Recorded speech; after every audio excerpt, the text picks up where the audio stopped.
నమస్తే BTV7 news కు స్వాగతం. నేను మిస్ సోని. వార్త వివరాల్లోకి వెళ్తే సీఎం విదేశ పర్యటన సందర్భంగా పలువురు నేతలు సీఎం కు వీడ్కోలు పలికారు.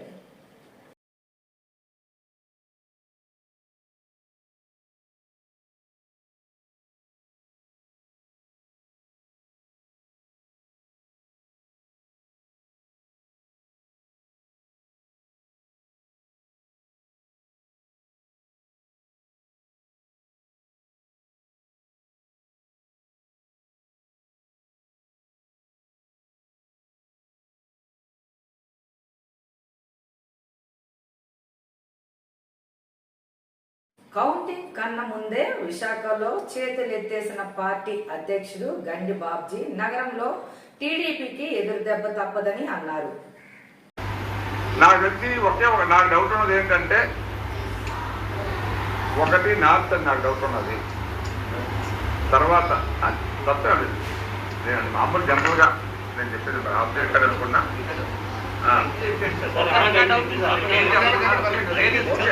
రెండు పోతాయి అనుకుంటున్నా, అంటే 2 లేక 3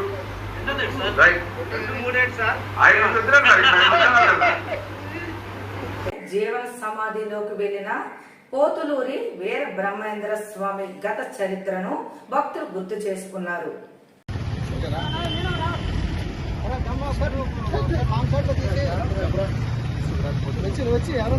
శ్రీ పోతులూరి వీరబ్రహ్మేంద్ర స్వామికి శ్రీ పోతులూరి వీరబ్రహ్మేంద్ర స్వామికి శ్రీ పోతులూరి వీరబ్రహ్మేంద్ర స్వామికి శ్రీ పోతులూరి వీరబ్రహ్మేంద్ర స్వామికి శ్రీ పోతులూరి వీరబ్రహ్మేంద్ర స్వామికి శ్రీ పోతులూరి వీరబ్రహ్మేంద్ర స్వామికి శ్రీ పోతులూరి వీరబ్రహ్మేంద్ర స్వామికి శ్రీ పోతులూరి వీరబ్రహ్మేంద్ర స్వామికి జై హింద్. ఈ రోజున మరి కలియుగ ప్రత్యక్ష దైవంగా భావించేటువంటి శ్రీ వీరబ్రహ్మేంద్ర స్వామి వారు అంటే బ్రహ్మంగారు అని నానుడిగా పిలుచుకునేటువంటి ప్రజలు, భక్తులు అందరూ కూడా మంచి చాలా శుభదినం. ఈ రోజున బ్రహ్మంగారు 331 సంవత్సరాల క్రితం మధ్యాహ్నం 12:05 ఆయన జీవ సమాధిలోకి మరి వెళ్లినటువంటి రోజు.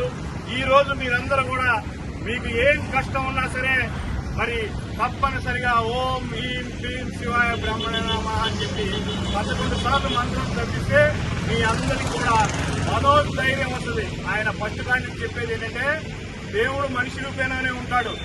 మీ పక్కన వివిధ పేర్లతో మీకు మంచి చేసేవాళ్ళైనా మనిషి రూపంలోనే ఉంటాడు, చెడు చేసేవాళ్ళైనా సరే మనిషి రూపంలోనే ఉంటాడు. కాబట్టి మనకు ఆత్మస్థైర్యం ఇవ్వాలని చెప్పి ఏ విషయం మీద సరే మనంతా మనం సెల్ఫ్ కాన్ఫిడెన్స్ గా ఉండేటువంటి మరి చెప్పినటువంటి ఆయన 331 సంవత్సరాల క్రితమే మరి జీవ సమాధిలోకి వెళ్ళాడు. ఈ రోజు అదే రోజు కనుక మరి వైజాగ్ మరి బీచ్ రోడ్ లో ఉన్నటువంటి ఇక్కడ మరి స్థానిక కార్పొరేటర్ మరియు రాష్ట్ర తెలుగుదేశం పార్టీ విశ్వబ్రాహ్మణ కమిటీ కన్వీనర్ 38వ డివిజన్ కార్పొరేటర్ కోడి విజయలక్ష్మి నరసింహాచారి గారు, స్వర్ణకార సంఘాలు, విశ్వబ్రాహ్మణ సంఘాలు పెద్ద ఎత్తున వచ్చి ఈ రోజున పాలాభిషేకం చేసి ఈ రాష్ట్రంలో ఇప్పుడున్నటువంటి పరిస్థితులకి అందరికీ మనోధైర్యం కలిగే విధంగా, భవిష్యత్తు బాగుండే విధంగా ఆ బ్రహ్మగారు చల్లగా మనందరం చూడాలని కోరుకుంటూ జాతీయ బీసీ సంక్షేమ సంఘం అధికార ప్రతినిధి, ఆంధ్రప్రదేశ్ స్వర్ణకార సంఘం అధ్యక్షుడు కరీవేణు మాధవ్ మీకు హృదయపూర్వక అభినందనలు తెలియజేస్తున్నాడు.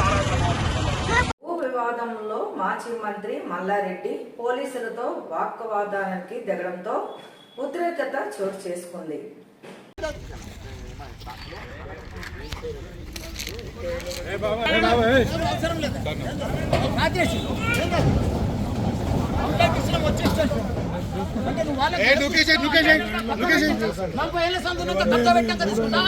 ఏం చూసుకుంటావు? 2 ఎమ్మెల్యేలు దేగా చూడాలి. వాళ్ళ జాగా ఇది వాళ్ళ జాగా ఏం చూస్తావు చెప్పు. వాడు ఏం చూస్తావు? ఏమంటలేదు పొద్దున్నే ఫోన్ చేసి 100 మంది గుండాలు వచ్చారు. మా ప్రాణాలు తీసేందుకు వచ్చి జాబ్ కోసం ఏం చూస్తావు చెప్పు.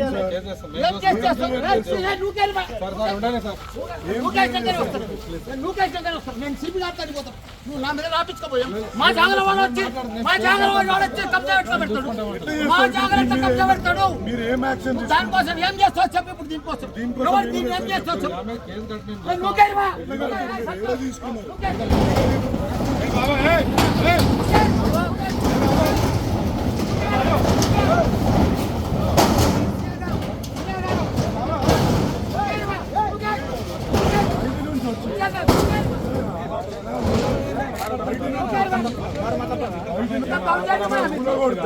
మాట్లాడతారు మా జాగల మమ్మల్ని ఆపుతారు మా జాగల వాడు వచ్చి కబ్జా పెట్టాడు మా జాగల కబ్జా పెడితే వాడు వీళ్ళు ఆపుతున్నారు ఇప్పుడు ఎంత దౌర్జన్యమా ఇది మా డాక్యుమెంట్ చూడు మా డాక్యుమెంట్ మాదేమి కడుతున్నారు వాడు వేస్తే ఊపుతావు వాడు ఏం యాక్షన్ తీసుకున్నావు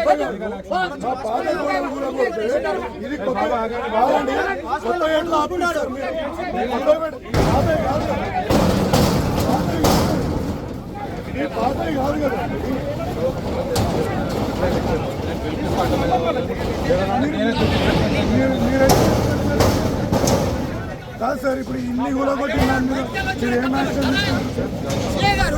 బయటికి వెళ్ళొచ్చి రాత్రి రాత్రి కబ్జా పెడతారు మా జాగా ఇది ఆ పద్ధతి వాడు కబ్జా పెడతారు రేపులు వేస్తే కూర్చుంటావు ఏం డ్యామేజ్ చేస్తావు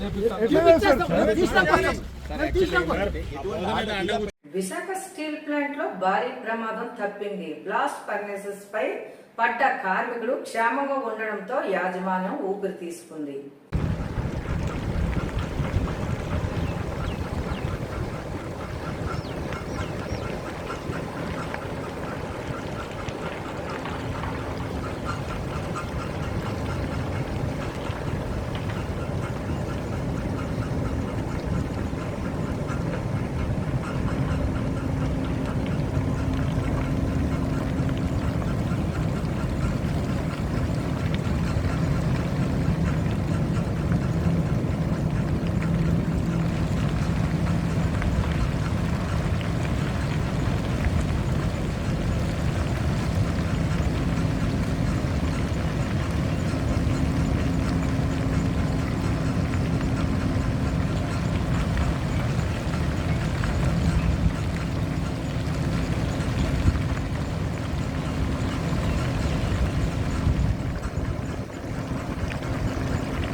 ఈ వార్తలు ఇంతటితో సమాప్తం. రేపు మళ్ళీ ఇదే సమయానికి మరిన్ని వార్తలతో కలుసుకుందాం.